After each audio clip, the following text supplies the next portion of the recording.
All righty, everyone. Thanks everyone for joining us today. We're going to jump right into it. We got a packed full agenda. Thanks to everyone for tuning in. We got folks tuning in on Zoom. We're also live on LinkedIn and YouTube. So just love to hear where everyone's at. So in the chat, if you wouldn't mind on either LinkedIn or on Zoom, put in where you're tuning in from. I always am super curious where everyone's from. I am located in Portland, Oregon, and we have team members across the country. A lot of us are on the West Coast, though. We got Carrie from Baltimore. We got Wes from Washington, D.C. We got Steve from Atlanta. Awesome. Thanks for everyone for joining us. And we will dive right in here to the topic. So the conversation today is really all around how to choose the right managed service provider. And this is a really broad topic in a lot of ways, but it's really a design of how can you pick an IT partner, an IT vendor, a strategic partner that can help alleviate your IT challenges, help you be more efficient, more productive, and get you back to what makes your organization successful, which is probably not IT, right? A lot of the companies we work with, especially smaller organizations, don't have the internal resources to ultimately manage all their IT, and they need somebody to come and help manage their technology. So quick introductions. I'm with Northwest Technologies Group. We are an IT provider that does IT services, and a lot of what we do comes from our experience around being an MSP. And I've been at the company for about 5 years. I'm the director of marketing, and a lot of these topics and information comes from my understanding and our team's understanding of seeing when people come to us, right? When they come to us being like, hey, we need IT help. What are the typical challenges they're experiencing? So we can speak to that, right? Of maybe an IT consultant that didn't work out, or they want to move on from an MSP. So we can speak to that. And we'll also talk about our philosophy when it comes to IT, how to manage IT well, and the strategies that we've seen that have been successful over the long run. If you want to learn about other IT topics, things like cybersecurity or phone systems or things like that, you can actually head over to nwtex.com/webinars. We have a whole archive of other topics that are all designed for small organizations to learn how to leverage technology to grow their business better. So like I mentioned, cybersecurity, password management, video conferencing, Microsoft 365. We do a lot of webinars on Microsoft 365. So head over there and check out our other content if you're interested. So a brief outline on the agenda. The first thing we'll discuss is what is an MSP. If some of you are confused, that term, you've probably heard that term, but you're wondering what it is. We're going to talk about what are the typical problems that an MSP can address. So what are the typical problems that an IT provider can address? And these are things that we've seen, as people come to us for help, these are the typical things we see. Number 3 is, what are the characteristics of an effective MSP and managed service provider and IT provider? So that's going to be kind of a list of our philosophy and also things we've seen that have worked when it comes to how to develop that relationship.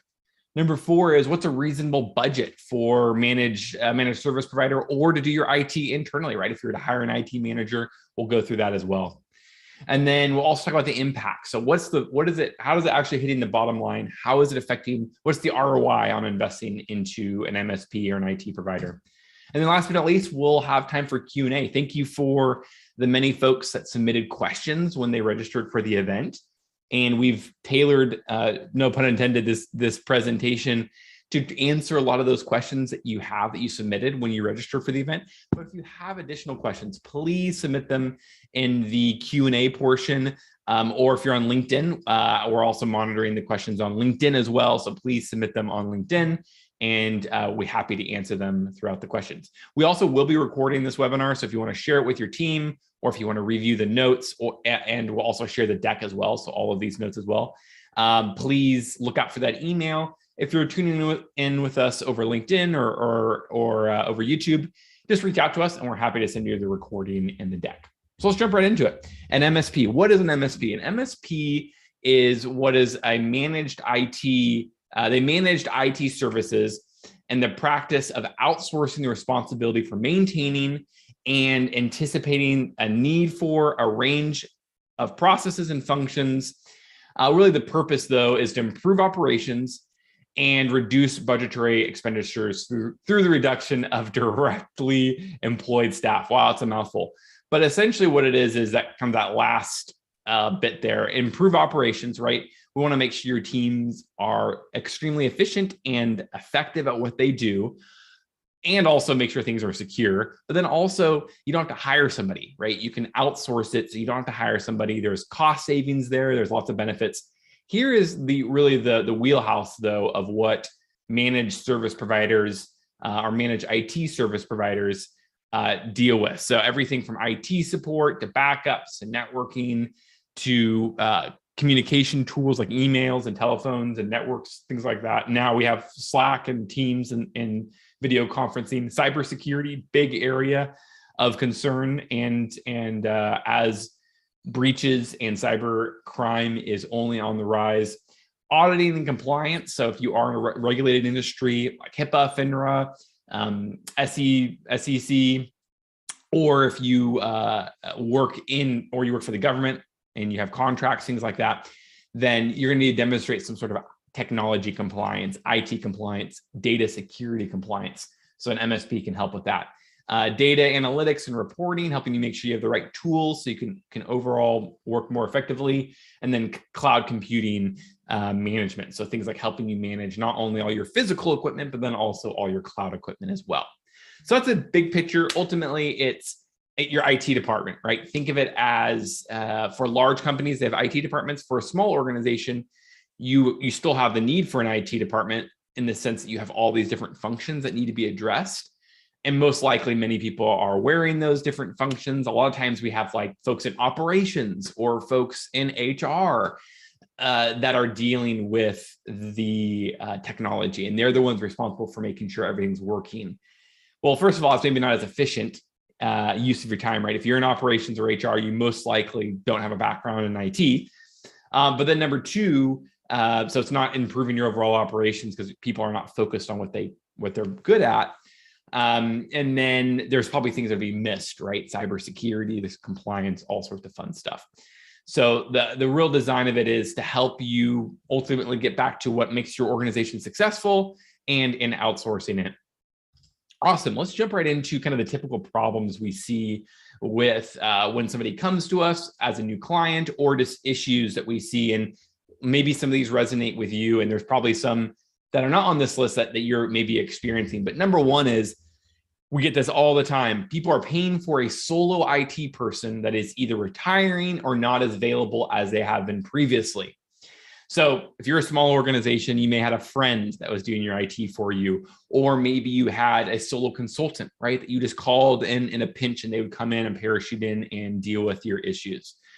So, and what happens is, those folks, they either go get a day job at a corporation. That happens a lot. Maybe they retire and they're not doing IT anymore, or you're just looking for more support, right? They're not available all the time. They go on vacation. Having a solo consultant can be problematic for a lot of different ways. What's cool about the solo consultant is, usually they're super smart folks. Whenever I worked with them or seen them, they usually are really smart, and that's why they're able to help solve your problems, or they have been historically. But they're only an army of one, right? So they don't have the ability to have lots of coverage, specialties. We'll talk about that later as well. And then also they may retire, right? Or they may move on to a different opportunity. We even had clients that had a solo IT provider and they went to go work for NASA, and great for them, right? They were super smart and they were able to do IT on the side, but ultimately they found a better opportunity. So this is a typical problem we see, and where people are like, hey, I need IT help because my solo individual is either retiring or moving on or not as available as I would like. Number two is you have an MSP, but they're not as available as they used to be. So a lot of times MSPs like us, they get acquired, they grow too fast. There's all sorts of different things. And there's lots of amazing companies like us out there, but there's also ones that, have not been able to either keep up with the standards or they haven't been able to adapt. And what we hear is that they were great a couple of years ago, but their service has declined. And so looking at that as, hey, maybe it's time to move on, or maybe just benchmark it, right? And benchmark it means just go look at the market go out and do an RFP, and you could reach out to us, you could reach out to other MSPs, and just get their feedback on your technology, talk through your specific situations. If you do have an MSP or even an IT consultant that maybe you're worried about, the performance, or they're not as responsive as they used to be, or they got bought, or they're growing too fast, then a great thing to do, and what I'd recommend, is just go talk to other MSPs and talk through your technology. Have them evaluate your technology that's in place. Are you being forward thinking enough? Have they put in the best practices when it comes to cybersecurity? Are they getting you into the cloud? There's lots of things that an effective MSP can help you evaluate to see if your current providers are matching up to kind of the industry standards. Number 3 is you have an MSP, but the concerns about the direction they're taking your IT. So, some MSPs and some IT providers out there have a very specific standard. This is the world. They only work on Macs, or they only work on PCs. They only work on servers, or they only work on the cloud. And depending on your company, depending on the direction of your organization, you may not totally jive with the direction they're taking your IT. And so what we hear is, they've been great, but they're only good in this one area. And, there's other areas of technology we'd like to explore or have concerns about. And there's a great opportunity to go look for a new MSP in that situation. My team is spending too much time fixing IT issues and not enough time on their work. So this is one of the kind of most common things we hear is we're wasting time on IT, and we are ultimately our team is not efficient. And whether it's we have an IT provider, an MSP, or a solo consultant, or we don't, but our team is just wasting a lot of time dealing with issues, or just even making decisions and not knowing how to make decisions. Even listening to this webinar right now, first, thank you for listening and tuning in. But this is taking time out of your day, right? And if you had an effective MSP in place, then the research of having to figure out a new MSP wouldn't be a need there, right? So as you spend time on technology, think about how much time are we spending on technology, evaluating technology, and should we be focusing on other areas? Or do you hear from your staff that there's like, we're just wasting a lot of time when I should be doing the rest of my job, right? Another thing is you have bad hardware in place and stuff is breaking all the time. So another thing we hear is, our systems have not been able to be kept up, whether it's hardware or software, and things are breaking a lot. Number 6 on this list is server is frustrating and expensive. We have a server. So if you have a server, that they're extremely costly to maintain. They can be very frustrating to maintain. And a lot of times what we hear is we don't have somebody to help us maintain it and to update it. And whether you have an IT person in place right now or not, we don't have effective ways of managing our server. And maybe you're questioning too is, do we need a server? Can we move it to the cloud? And honestly, if you're under 500 employees, there's about a 95% chance that you don't need that server and you can move all that to the cloud. We still have clients that are small organizations that need a server for very specific reasons, but they're usually for very, very specific reasons. The cloud has only gotten cheaper, more reliable, more secure, more scalable, and moving all of your stuff into the cloud is the direction that we've helped a lot of our clients. And there's so many benefits to it. We actually have webinars. Check out our website if you are curious more about cloud computing, moving your server away. And there's lots of advantages there. Servers are literally the most complex and challenging thing to maintain in an environment. And there's lots of good reasons to move away from that. Another typical IT problems we experience is trying to migrate to the cloud, but having difficulties. So if you are trying to migrate to the clouds and you're having trouble getting there, then the common thing we hear a lot. Also trying to migrate from Google to Microsoft or vice versa, right? Maybe you have Gmail and Google Drive and all that suite now, but you're trying to move over to Microsoft 365, which is a great direction, or vice versa. Maybe you're trying to move to Google and you haven't been able to migrate over and things are just messed up and the worst thing we hear is when you're using both applications, you're using Google and Microsoft, and extremely problematic. They don't talk to each other well. If you're using the Google environments like Gmail or Google Drive and you're using Outlook and Teams, it's just bad news bears all across the board. And We've helped a lot of clients standardize on one or the other, and there's reasons to do one of the other ecosystems, but standardize and move everything in there. Don't try to have both environments. We don't have home office support is the next thing. So as folks are working remotely or in a hybrid environment, there's home networks now and home internet reliability and home security and having home desk and setups. And some IT providers out there, or maybe internally, you don't have the support in place to support your remote employees. You've had a recent cybersecurity breach. God forbid, I hope that's not your situation. Or you're worried you can experience one.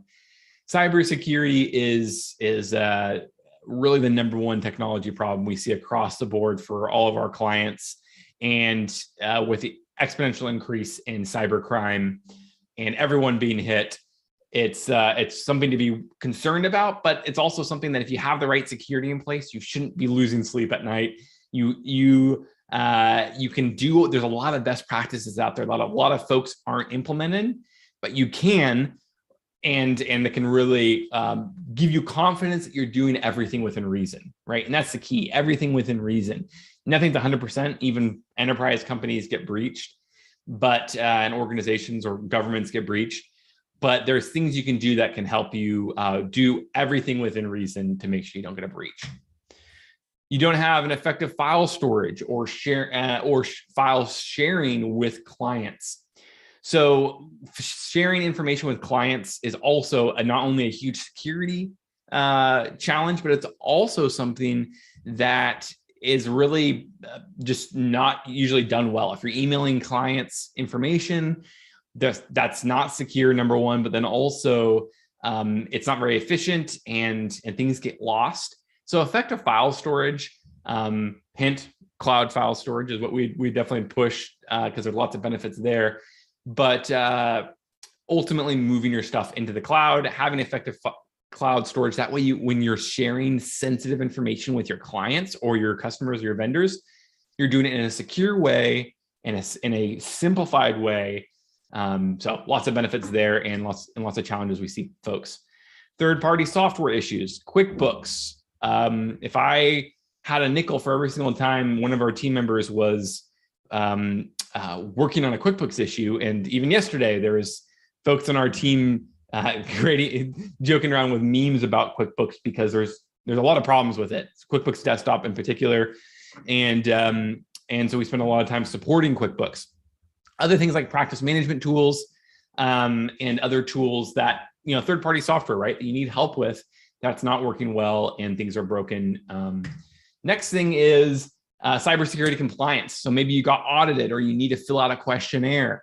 So if you'll know if you do get audited, right? So if you're like, hey, have we gotten audited? If you don't know, then you probably haven't gotten audited. But if you're in a highly regulated industry, if you're a law firm, healthcare, financial services, accounting, work with the government, even marketing firms, then chances are you're probably going to get an audit at some point or another, either with a client or a vendor or the government, and you should be ready to fill out that questionnaire, that data security questionnaire.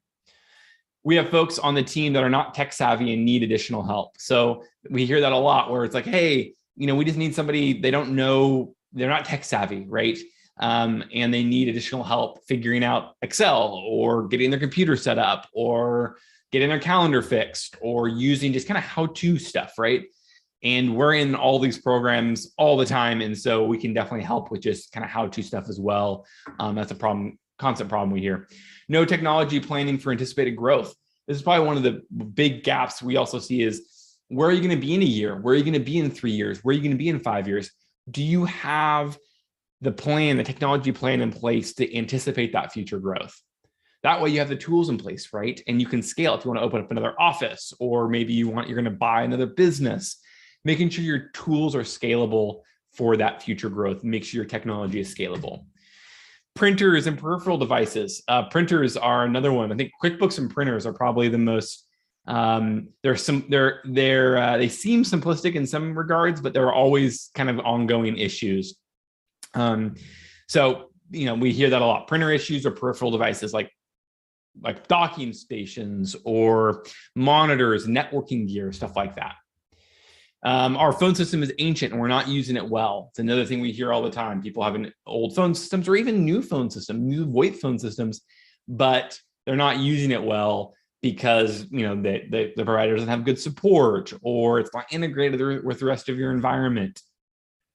And then last year is I'm wondering if our network is secure. So firewalls, your office network, is it secure? Or your home office networks, are they secure?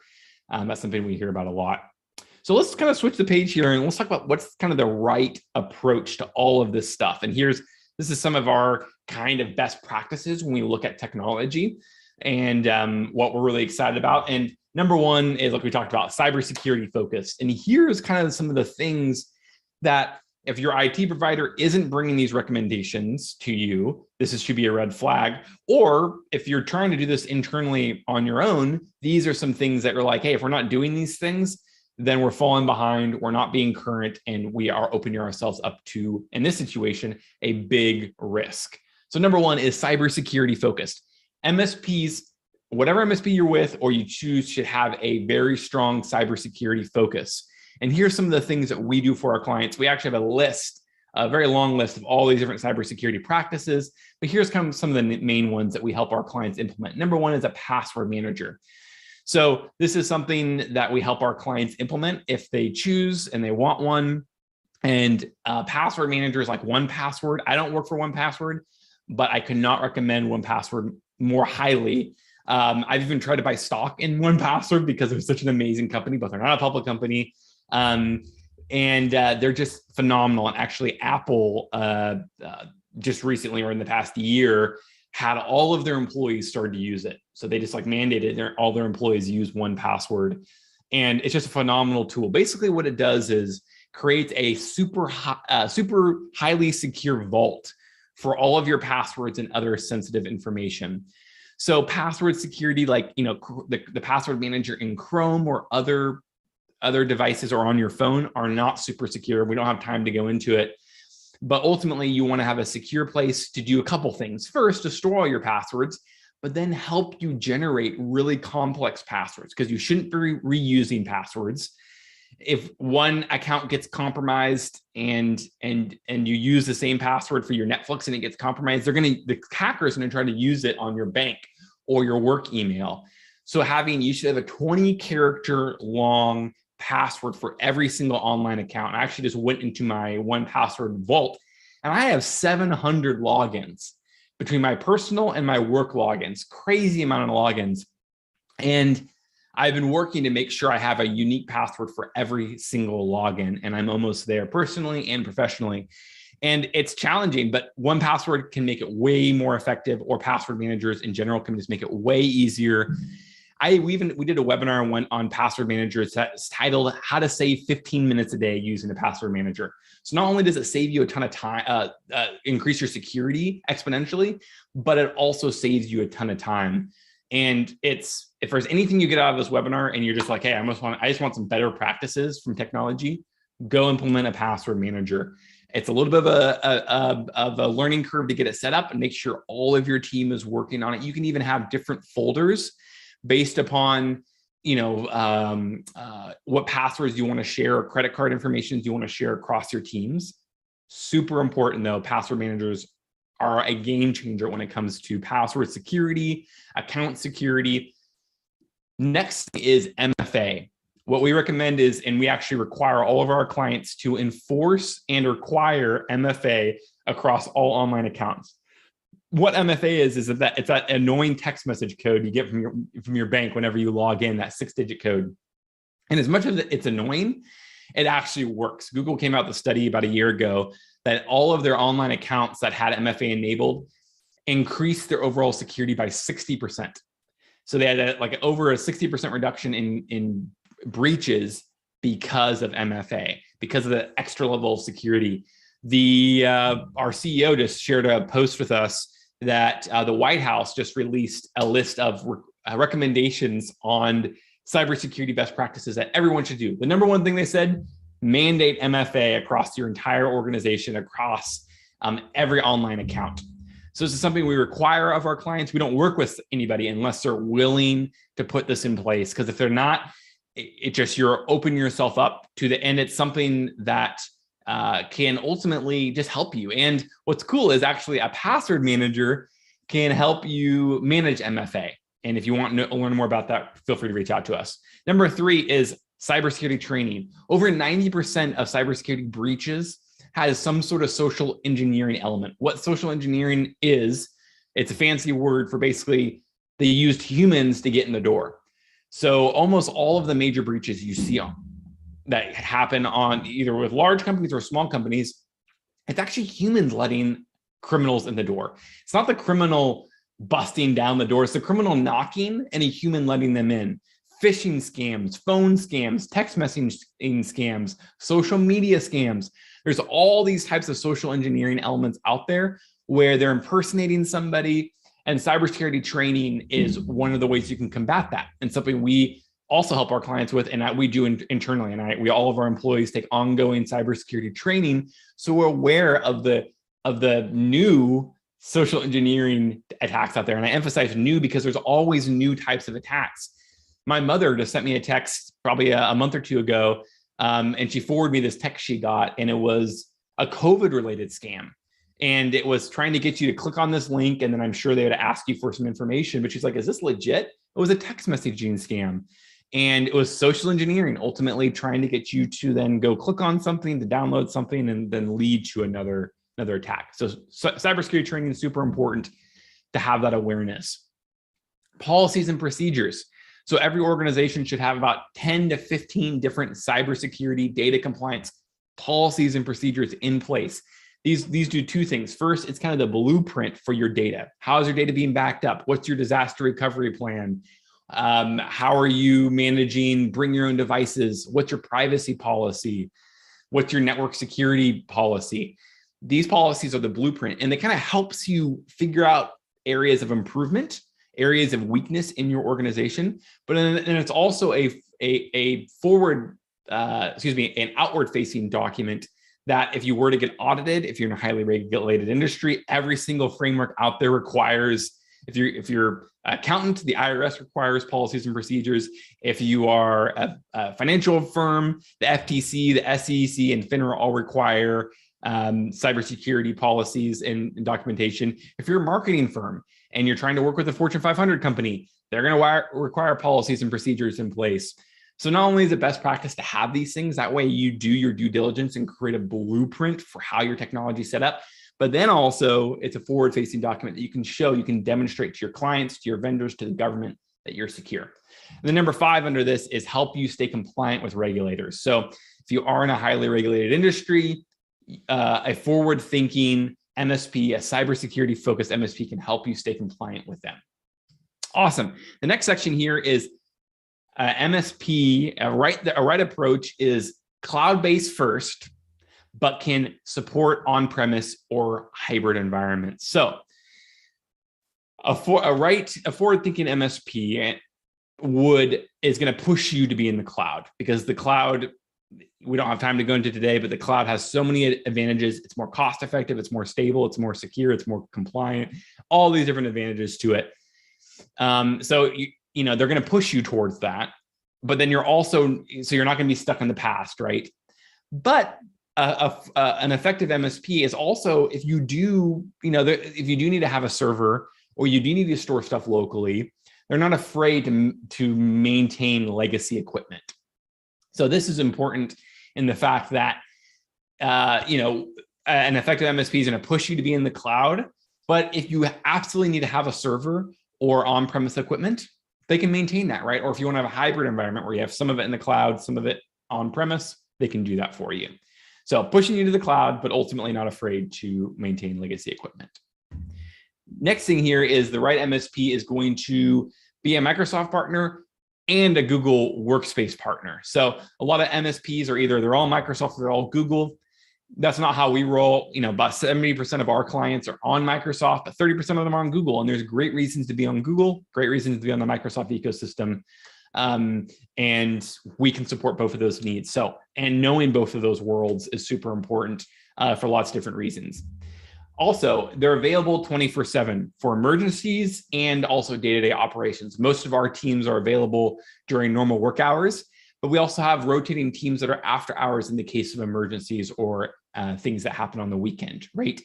Once again, that solo IT person or that individual that's has a day job, but they help you on the side, or they're a consultant, they may not be available 24/7. They may go on vacation. They may have other responsibilities. They have another client. Actually, our CEO and president of our company tells a story that when he first started in the business, he was actually an IT consultant. But what he realized was he couldn't be in two places at one time. So if two clients had a fire, he can't be in both places at one time. And so it forced him to grow in some ways, right? Then he also was never able to take a vacation because he always had to be available 24/7. So the key is you don't need somebody that's available. Our team doesn't operate where we have, people that are working, at 3 a.m. in the morning, but we do have people that are available that are on after hours that can jump in an emergency if that happens. Another here is someone that can do all your purchasing and hardware recommendations. So as you grow, just buying the right equipment can be challenging, right? And like, what laptops do we need? What server should we buy if we do need a server? What monitors and keyboards and mice and printers and all the peripheral devices, networking equipment? Number one, if you're buying stuff from Costco or Best Buy, that's not business grade equipment, and there's lots of things that are problematic with that. And then number two, you're always going to be second guessing, did I buy the right equipment? And so what we help our clients with, and a good MSP will just do all the purchasing for you. We've seen things that have worked at scale, right? And have worked across the basis. And we understand ultimately when things don't work, right? For example, Microsoft Surfaces, getting docking stations to work with those aren't great. And so we've had so many clients that have issues with docking stations and Microsoft Surfaces. And then Surfaces in general have had issues. So we've actually moved folks away from Microsoft Surface devices and move them to other types of workstations. So things like that. And then hardware recommendations too, software recommendations. What type of project management tools should we use? What type of CRM should we use? What type of password management should we use? What type of email? What type of file storage? All the different tools your company uses, you should have a vendor that can give you a recommendation on which ones they've seen have worked. Someone that knows your industry tools and can support them, right? If you're in a law firm, you have specific industry tools, or if you're a CPA, you have specific industry tools. If you're a landscaping group, you have specific tools. Somebody that understands your industry tools and can support them is also super important. Remote first support. So all of our support we do is remote first. So there's lots of reasons for that. It's efficient, it's quick, and we can walk people through unplugging this cable or plugging it back in remotely versus dispatching somebody to go on site takes a lot of time.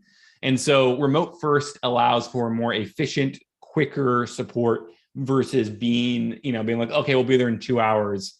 You don't have 2 hours. Your business is losing money if your IT is down, right? And you're ultimately wasting money and losing out. So having that quick support is super important. Another thing is can support PCs and Macs. So a lot of folks out there only support Macs or only support PCs. Some organizations like us internally, I use a Mac and our president uses a Mac, but most of our team uses PCs. And so, it's kind of a personal preference in a lot of ways. So whether it's PC or Mac, you can go either way. And the Microsoft environment, Microsoft 365 works great on Macs and PCs. Google works great on Macs and PCs. So there's really no right answer, whether it's Mac or PC. It's a lot of a personal preference from what we see. So you should have an MSP that can support your employees' needs for their personal preference on PC or Mac. Tech support that loves to delight their end users. No tech jargon. That's actually one of our values is no tech jargon. We don't want to use big, words and or abbreviations or industry terms. We try to simplify things, right? That ultimately our goal is to delight the end user, your team, your employees. And that's our ultimate goal, is to support you and support your mission. And tech jargon and ultimately, being overly complex or, sometimes folks in the IT world are not very personable, and we have to work on that constantly of being humanizing our tech support, right? Because by definition, it's a technical field and we want to bridge the gap for non-technical people, right? And a lot of that's around no tech jargon. A lot of that's just being servant focused and being focused on helping people. And I really appreciate the culture our CEO has created around having that servant minded approach to tech support and ultimately just helping people. And that really trickles down to our whole team. Not pay per hour support, but shared KPIs and goals. So the right MSP out there is if they're doing a strictly pay per hour support and they just jump in to solve issues, that unfortunately creates a conflict of interest in some ways, because by definition, the IT provider, the longer they work, the more they get paid. So it's not a shared KPI. A managed service provider, one that's done on a retainer base or monthly service plan, has a shared KPI. The KPI being the key performance indicator is that your technology is successful, right? If it's not successful, that IT provider is going to have to do more work, right? They're going to have to do after hours emergency, things are going to break. So if you have that kind of all-inclusive, comprehensive KPI, when it comes to managing your technology and your goal is the same, right? Your MSP and your goal should be the same. Increase efficiency, increase effectiveness, reduce risk, improve your customer's experience, improve your overall strategic growth, which we'll talk about later as far as kind of some outcomes of an MSP. But ultimately, you should be focused on pay-per-hour support is ultimately, it has not worked long-term because of that. And then also it's reactive. You should have an MSP that's proactive, that's looking down the road at, hey, what technology should you have in place and anticipate your needs versus being reactive. If you have a cybersecurity breach, it's too late. I mean, I hate to say it, but it's gone too far. You've already lost too much. So if it is only reactive to your problems, then the downtime, I hear these stories that break my heart where companies were down for an entire month because of cybersecurity breach and they lost hundreds of thousands of dollars, or they were down for a couple of days and their entire team was out of work, right? Some businesses don't have the resources to handle that. And so having a reactive approach to technology is only setting you and your organization up for failure. Big enough to do the job, small enough to care. This is another one of our euphemisms that our CEO came up with. And we're big enough that we have people that are specialists in different areas, right? And we have the after hours emergency and we have the coverage, but we're small enough that you're probably going to get to know a lot of us by name and that you can build those relationships with. Another little anecdotal story is we had a client that recently found out that we weren't a part of their team. We weren't employees on their team, that we were actually an outsourced service. And they were like, oh, I thought you were actually in the building. And the great thing about it is we answer the phone tech support. We don't answer the phone NW techs. We answer the phone. We want to be so ingrained in your organization that you feel like we're a part of the team, right? And you can get to know us on a personal level, but we're large enough that we can give you the support and making sure we get the job done. You don't get tier one support on the first call, more of a triage approach instead. I can't tell you how many times I've heard the story of I called tech support and I spent an hour with somebody that didn't know how to solve the issue. And it was a tier one support person that didn't know how to solve the issues. That's not how we operate. How we operate is you call in or you email support or you reach out to support, and we actually have somebody that's in dispatch, and all they do is assign issues to the right person.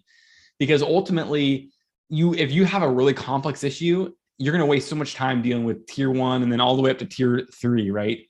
And that's how most companies operate. Ultimately, you should have an approach where you should be assigned to the person that can solve your issue the quickest, not just go through the ropes of tier one, tier two, and tier three. Awesome. Let's talk about reasonable budget for an MSP versus in-house. So In-house IT, if you were to hire an IT manager, it's, go to salary.com or go to payscale.com and just type in IT manager, and it's about $100,000 as a medium salary, right?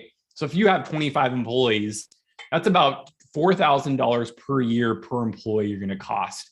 If you have 500 or 50 employees, that's run down to about $2,000 per employee per year.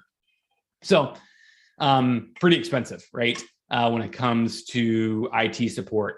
Now, you could try to hire somebody cheaper than that, right? You could hire somebody that's entry level, but you're going to get entry level. You pay for what you get, right? And if you need professional IT support and you deserve ultimately great cybersecurity and stuff like that, then an IT manager is able to do all that. What's funny is actually IT managers a lot of times hire MSPs to help support them because they don't know everything, right? They're only one person.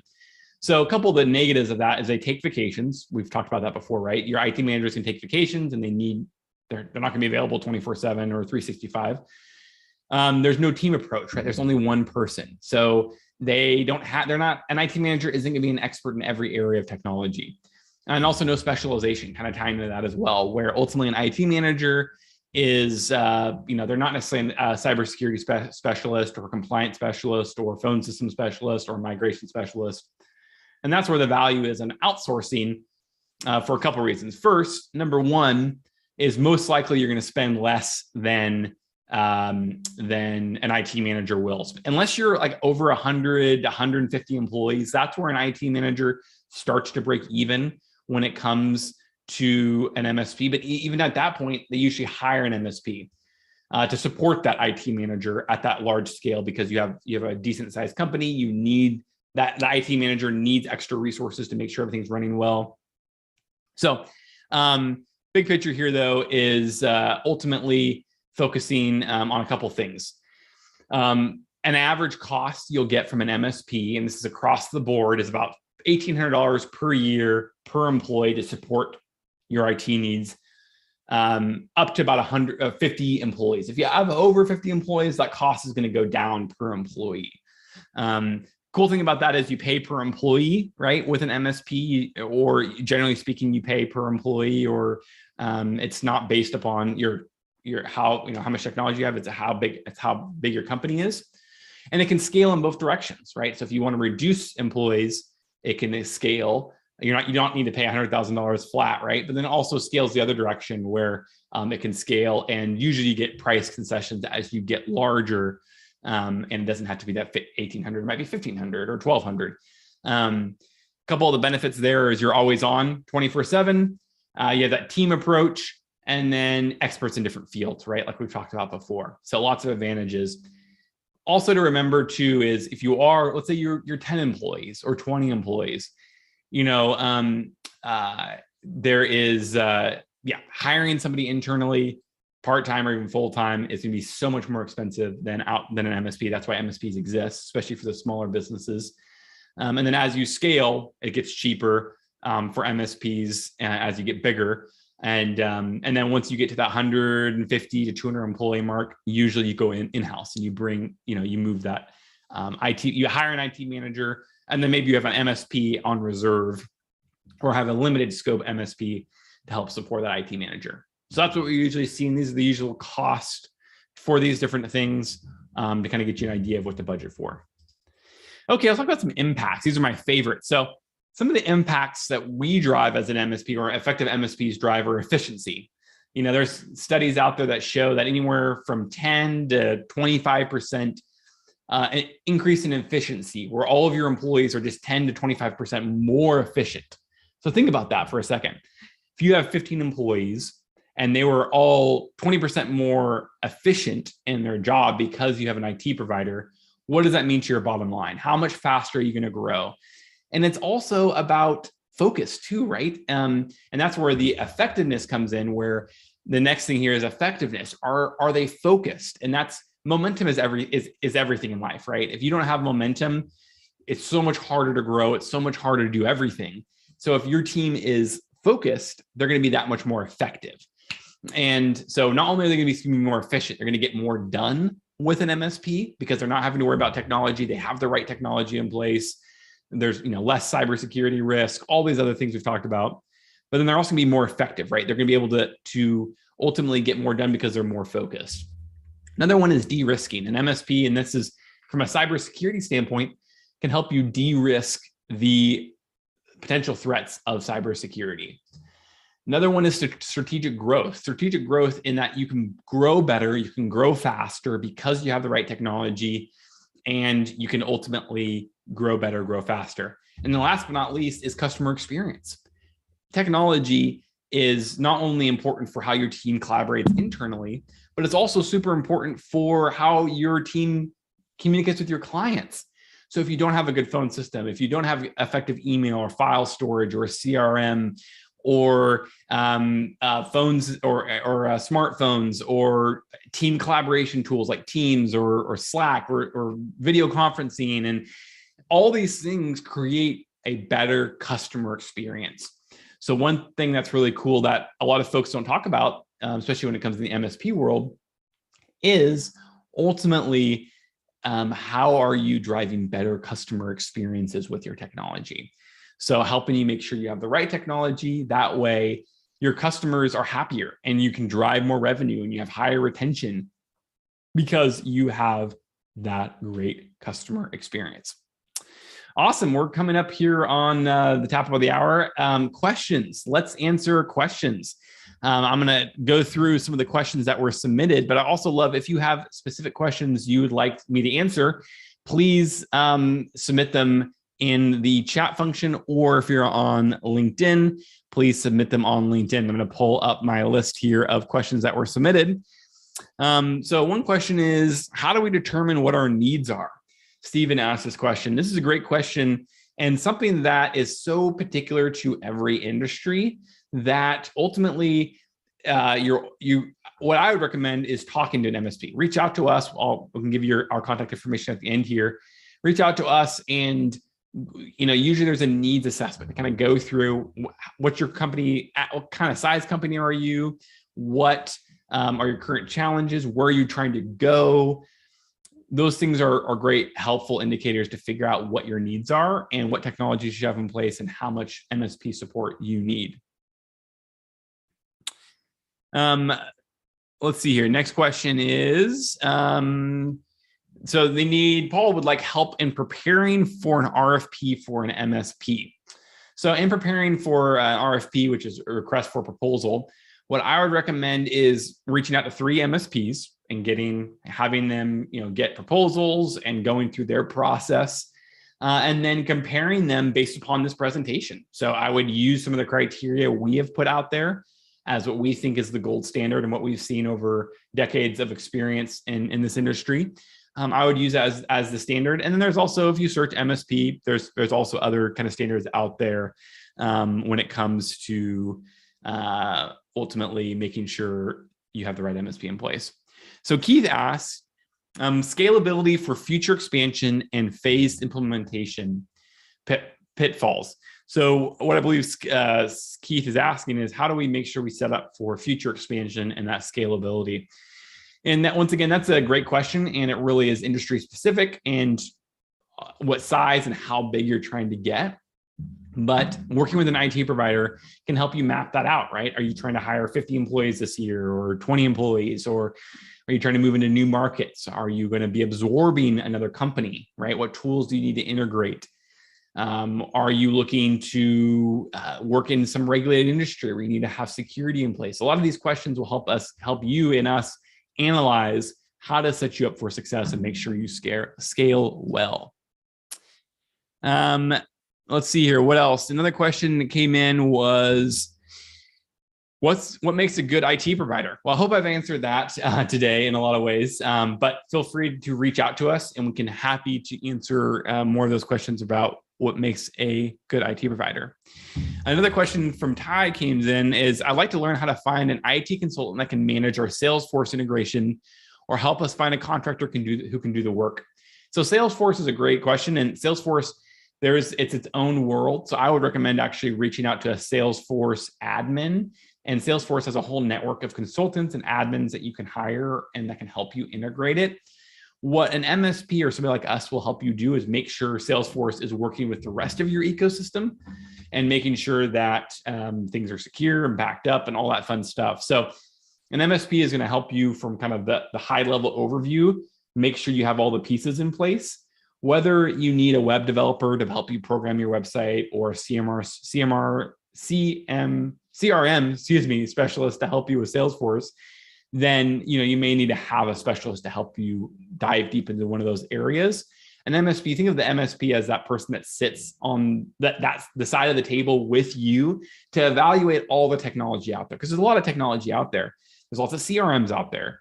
We can help you evaluate which one is appropriate, and you may need to hire somebody to help you implement that CRM, because MSPs aren't CRM specialists. CRM specialists are CRM specialists. So hope I answered that question.